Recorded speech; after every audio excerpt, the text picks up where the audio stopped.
because he's actually spitting up blood, which is very rare for Superman.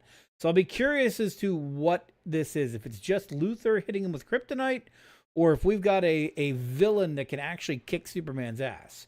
Because clearly he's got help in the film. And this is one thing that blew my mind, because let me see about scrubbing forward a little bit. Because first off, odd choice for the Clark, the Kent family farm. That's not really a farmhouse. And there's no nearby barn, which is weird. But whatever. You know, it's a choice. It's probably a real property somewhere. So, you know, it's not like, but it's definitely not that traditional farmhouse that I would expect to see. But it's a choice, whatever. I'm assuming this is Pa Kent. And also, again, very different choice from what they've done in the past for what Clark's parents look like. I'm on board. They look like real people. Moving on. Here we go. Here comes Krypto. Interesting way to introduce him.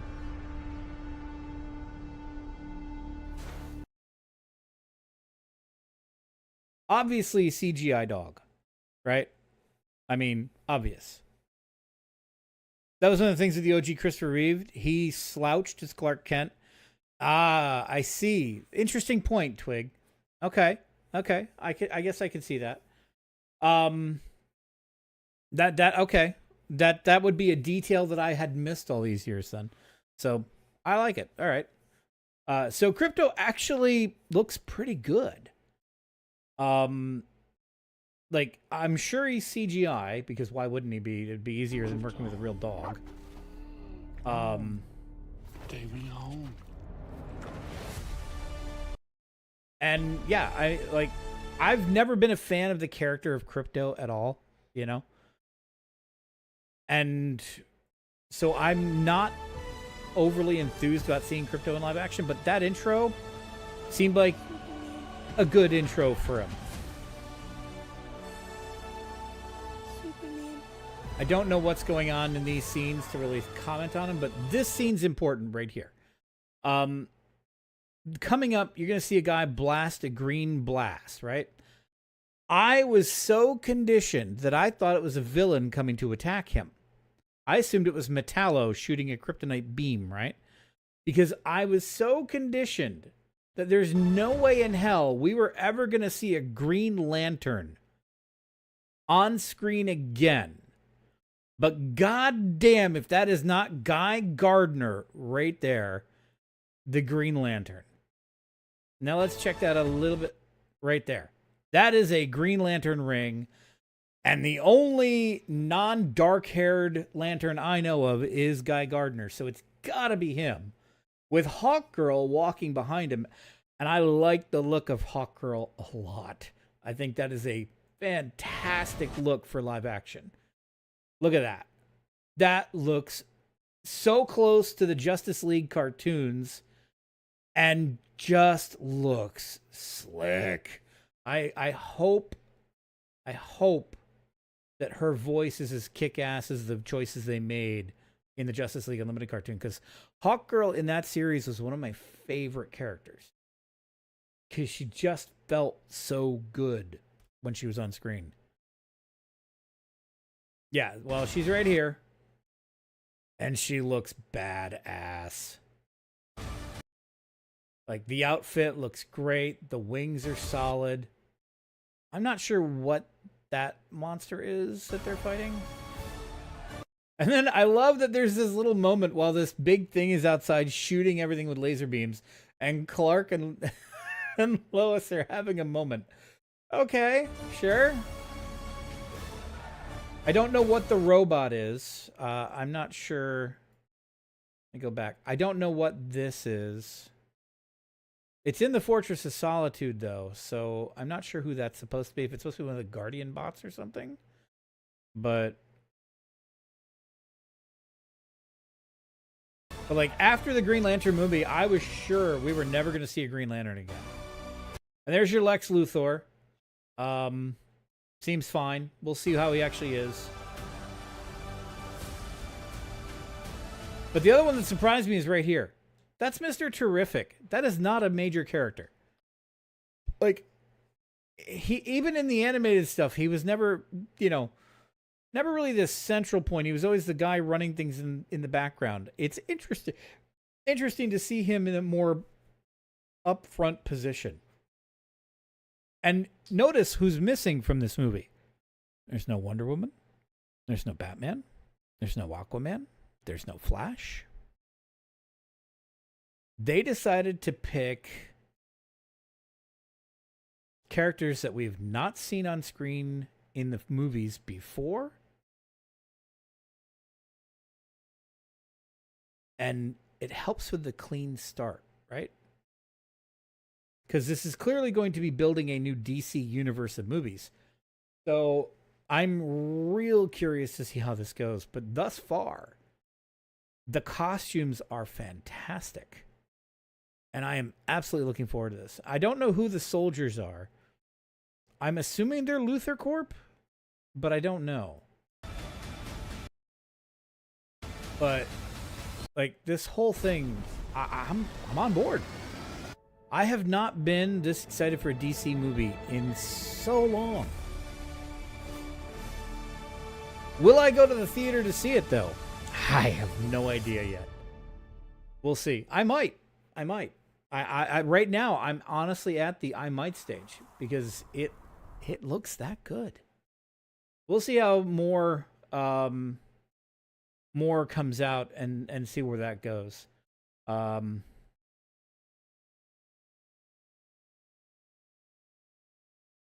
all the shooting supplies, no one went after the flying shield generators. I miss. Yeah, I know, right? His T-spheres, I think they're called. It's Mr. Terrific, by the way. But yeah, it's interesting that none of them realized that these things were doing this, I guess. But oh, excuse me. There was something else video-wise I was thinking of I wanted to show you guys today. Oh, this looks interesting. Ridley, are you okay? Paul Rudd, Jenna I Ortega. felt like it was showing me something. In a horror comedy, I Get this think. feeling I don't think we're supposed to be here. Yeah, your Marvel's showing. The Leopolds donated this entire nature preserve. And they care about a lot of things, not just pharmaceuticals. Fine. I will sit there and smile. Sorry, we're late. What happened? You walked from the airport or what? It's perfect timing. I need you to act like everything is fine. Is there something in your car? A lot of species in this area are rare. What exactly are we saying this is, though? I think we know exactly what it is. I love the cast in this. Mammalia. With some sort of protrusion or growth. It's a fucking unicorn. I don't think I should be in swim shorts for this moment. I don't think that we're supposed to have this. We need to study it. Whatever it is, it seems to be the cure for cancer. Cancer? That's the biggest one. An opportunity for greatness, for immortality. I've never been so alive. Dad, please just listen to me. We need to give the little one back. Okay, bad things will happen.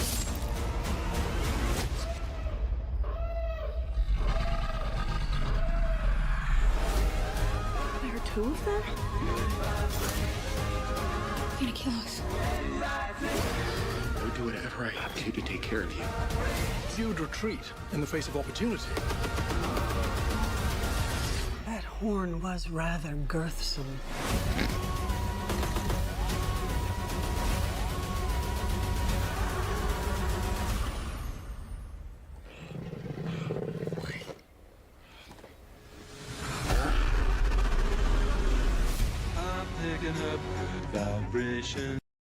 This is so out of left field. I am so on board with this movie. It's going to be so much fun. Like it's bonkers and it's perfect. Like unicorns as vicious monsters, greedy fucks who find it. Like I'm on board. I cannot wait to see this. It looks like it's going to be so much fun. it's nice to have movies I'm excited about again, right? Here's hoping we kill Bigfoot on the way home, huh? Here's hoping we can kill Bigfoot on the way home. Yeah. So, yeah, these two movie trailers came out like last night and today, and they're fantastic. I'm definitely on board. I think that was everything I wanted to kind of cover. Yeah. The new Karate Kid movie coming, meh, whatever. It's terrifying, though. Let me pull this up real quick. So they got Jackie Chan into the new Karate Kid, this new Karate Kid movie. And they bring in Ralph Macchio as, you know, his original character. Let me see if I can find... Yeah, so there's Macchio, right? Look at this. Jackie Chan. For you. Macchio. They're only 8 years apart in age. Jackie Chan is 70. Ralph Macchio is 62. How the hell is he 62? I don't understand. He looks younger than me. And he's got almost 20 years on me. How? When I found out his age, I just about blew my mind. Jackie Chan, yeah, he's looking 70. Macchio does not look like he's in his 60s. But I want to go back on this for a second to an old point I was making.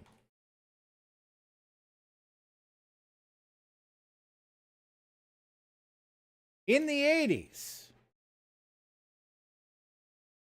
if I'd had the money, I could have been... These characters were in their late 40s and early 50s.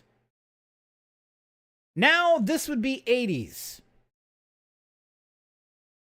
How the hell has our portrayal of age changed so much in the last 30 years? Like, we're not really living longer, are we? Like, yeah, hair dye magic for sure. Like, I mean, literally, Blanche was supposed to be like 49. Dorothy was like 51 to 52, somewhere in there, like early 50s. And these women were in their golden years. And now you've got, you know, a character that is 10 years older than them in comparison to, it's like, wow.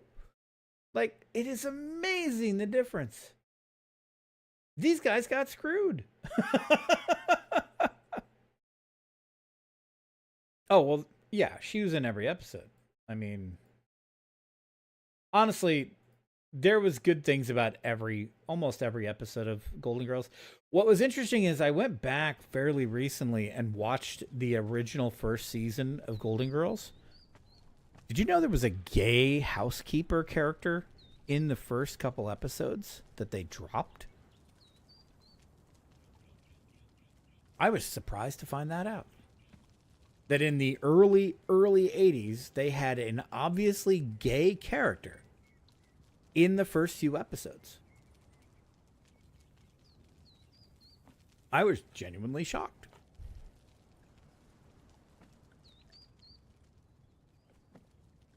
It was all blurred. Well, yeah, we were kids. I mean, you know. But yeah, for the early 80s to have that kind of a character in there, I was really surprised. All right, where are we at on our materials? Oh, let's get the music playing again.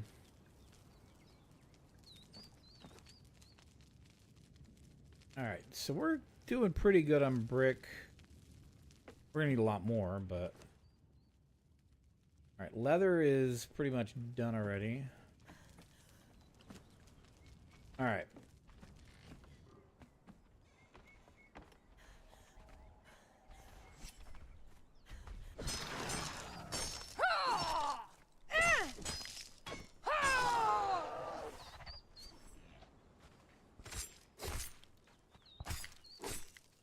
There's a little more hide for us.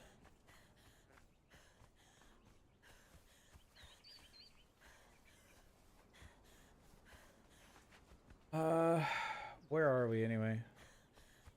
If I take a trip down that way, Yeah, why don't we do that? I kind of wish they had boats in this, so you could paddle along the water. We'll go get some stuff in the jungle area, some flowers for making potions later, that are only in the jungle. I also want to go up to where the birds are to grab some feathers. And there's a guy over by the statues that we've got to get that has an emote or something to unlock, so we'll do that too.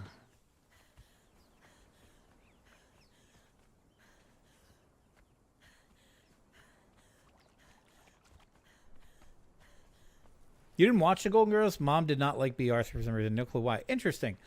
I will say I never cared for B. Arthur in like Maude, which is what she was big for back in the day. But I loved. She was one of my favorites in Golden Girls. I mean, honestly, I liked all the characters. I mean, she was the straight man in the group, right?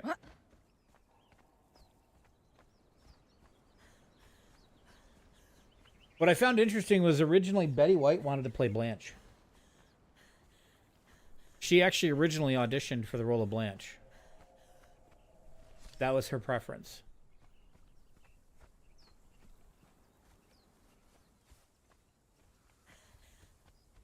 Kind of like on Next Generation, how Marina Sirtis and Tasha Yar originally auditioned for each other's roles, and did not come in to audition for the roles they got.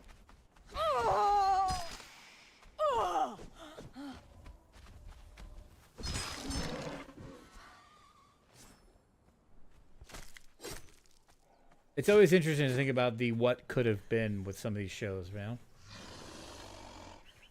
But, oh, I was like, where the hell?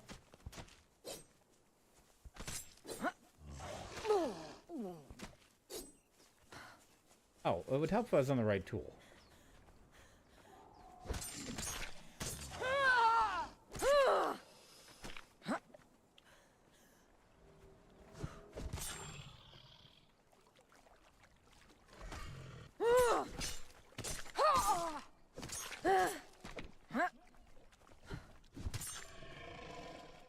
There we go.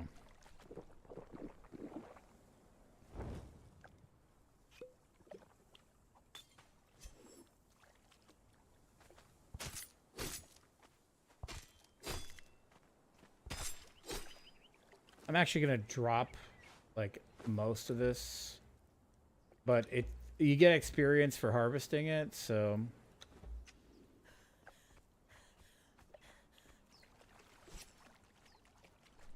and we are what level right now? 24. I would love to get up to 30 tonight, which shouldn't be all that hard, unless we get called in for you know, scrapyard duty.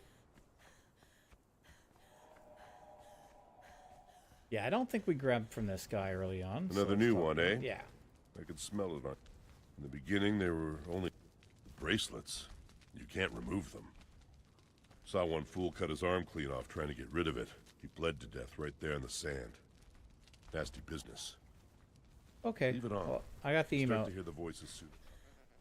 Then you'll start seeing the ghosts. I love him just walking away while he's still talking.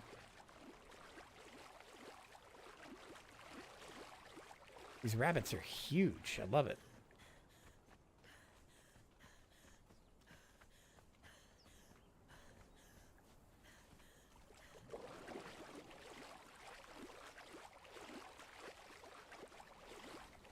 Now, we watched a lot of... We pretty much watched all of NBC as a kid.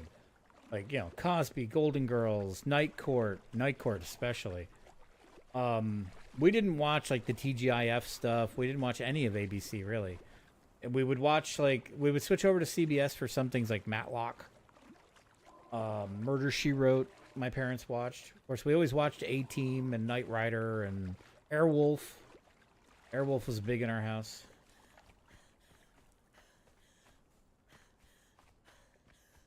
It's funny, though. Like, all these years growing up, I never thought about how... 80s television just seemed to make it look like the U.S. was a place of lawlessness. Like, all these vigilantes that were out there running around helping people, like, you know, because cops were corrupt and untrustworthy. Like, huh, when did that change? Oh, yeah, when cop shows became a thing.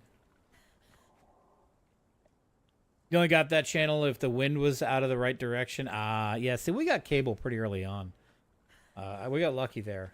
Oh, I can get leather off these guys. Oh, it was a cook. Oh, well. I'm not ready to take thralls yet. We'll do that when we move up to the city.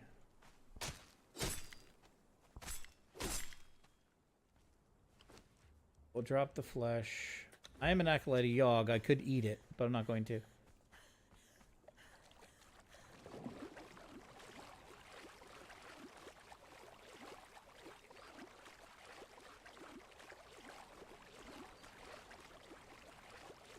Family watch Cops too to see if the any of the family got their 15-second of fame. Oh boy.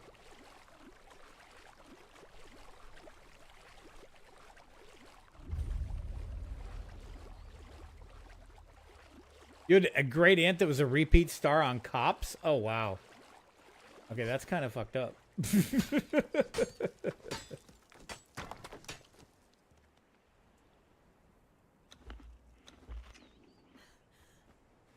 Let's switch the hatchet over to this.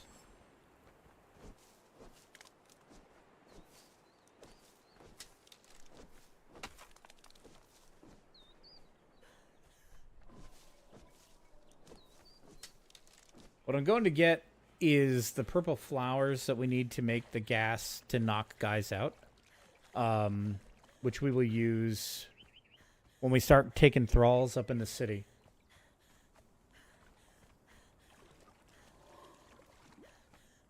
Oh god, video essay questions? That sounds awful. On what not to do, yeah.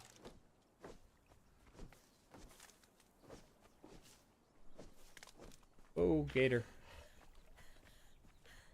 Fucker, bit me.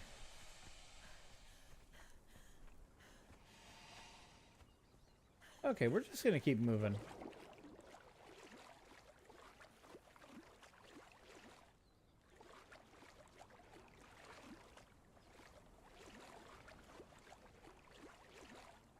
I don't even remember Top Cops.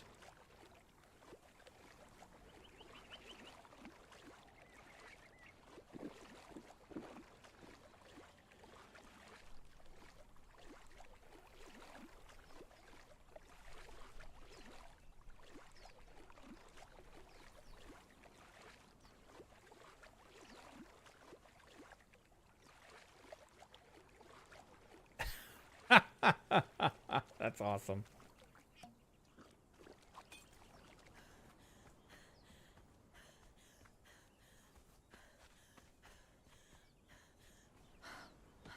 I mean, I have had issues with my identity being mistaken for a relative who was in jail, and had been caught passing bad checks and things.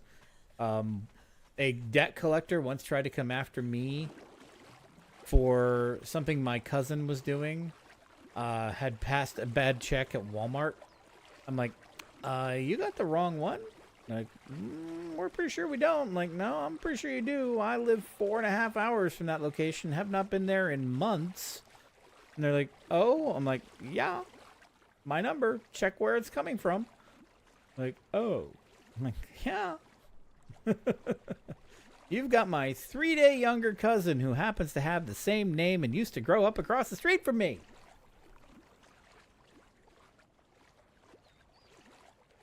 The college roommate that gave your name and birth date when she got busted. And you're a criminal justice major. Oh, boy. Yeah. Yeah. Man, I had a criminal justice major as a roommate. He wanted to be a cop. He was the most gullible, doofiest dude I'd ever met. I worry to this day that he ever actually got to be law enforcement. He was a nice guy, but he was gullible as shit.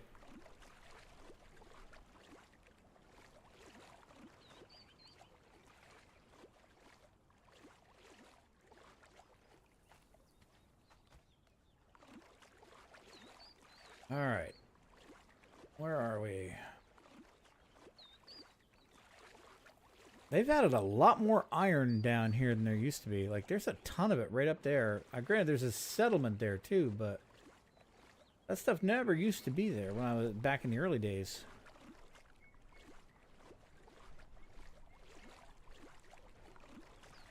You had to go inland quite a bit to get iron back in the early days.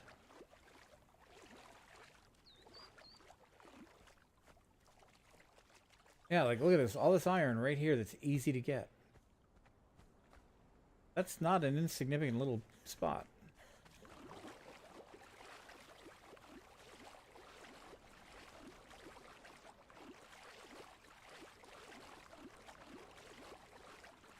You worked in a lesser role of juvenile parole for a bit after college and went into a youth facility? Gotcha. It was so tough, mostly because you're never sure you're doing the right thing. And you can't just talk about it with, yeah, outside the employer, yeah. Well, it's like technically with my job, I sign an NDA every year. I'm not allowed to talk about various things about my job, even though there's absolutely no reason for it, because 90% of what I'm dealing with is public policy. So, like, you know, I'm posting, you know, news and training about HEAP and SNAP programs, and for some reason I'm not allowed to talk about it. I don't know why. And the stupid thing is they make us sign a new NDA every year. It's like, NDAs don't expire, people. And you definitely don't need a wet signature, as they call it. Like, we actually have to physically sign it and then scan it in and email it to them. That's their method of making sure we actually signed it. I'm like, you know, you have no way to prove that we actually did that, right? And if I can sign for my mortgage at $250,000 completely digitally, I think an NDA, which is pretty much not enforceable in court 99.9% of the time, is okay to just, you know, digitally sign.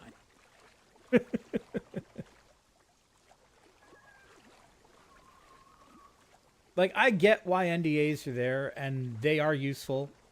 I've been under NDAs for game companies in the past for beta tests and stuff, and you know, it makes sense. They don't want information getting out too early, but they're also about as enforceable as, you know, well, jaywalking, really, which they just made legal in New York City because they just couldn't enforce it.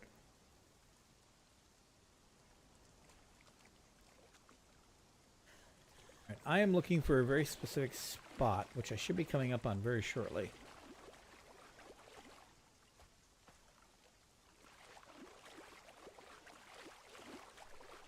But, I mean, basically what happens, like, especially with the game companies, if you broke the NDA, they just would never work with you again.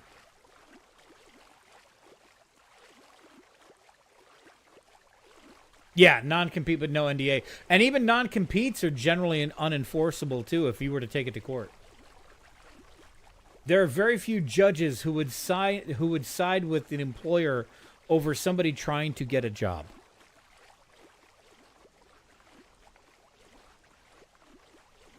The only time non-competes really are enforceable is when it's like the guy who founded the company sells the company and then starts another company to compete with that company. That's when a non-compete agreement would be very enforceable. But as an employee or like a programmer at a software company, if you go to a competitor, yeah, that's called free market, folks. The judge would never really enforce that.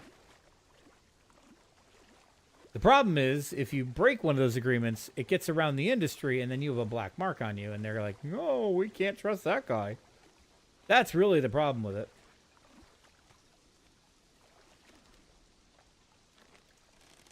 Troglodyte thingy.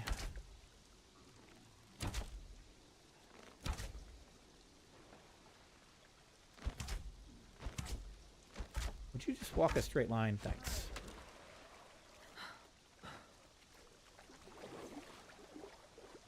There was at one point, I don't think it ever went anywhere, though.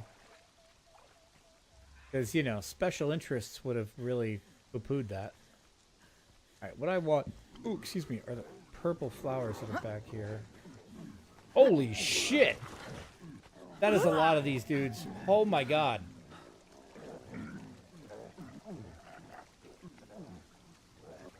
Let's see if I can get them to lose interest. I mean, they're not super tough, but they are in quantities. Oh god, there's a big one. It's a boss. That's new. I don't remember that before.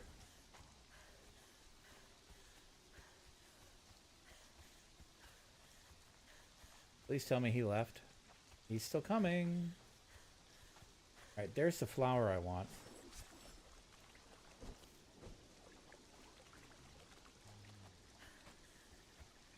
Okay, he's being distracted. I gotta be careful through here, it's dangerous. Like that thing's coming.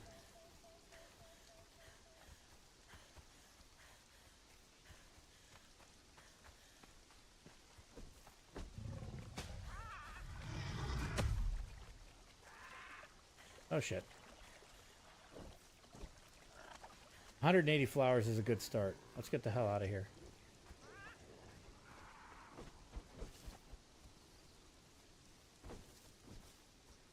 And some indigo. That's the best blue dye, in my opinion.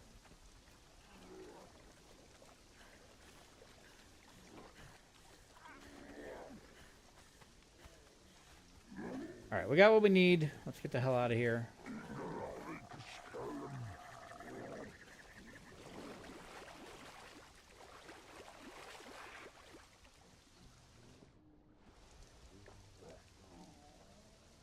All right, so how'd we do? Yeah, 180 of them, that's good.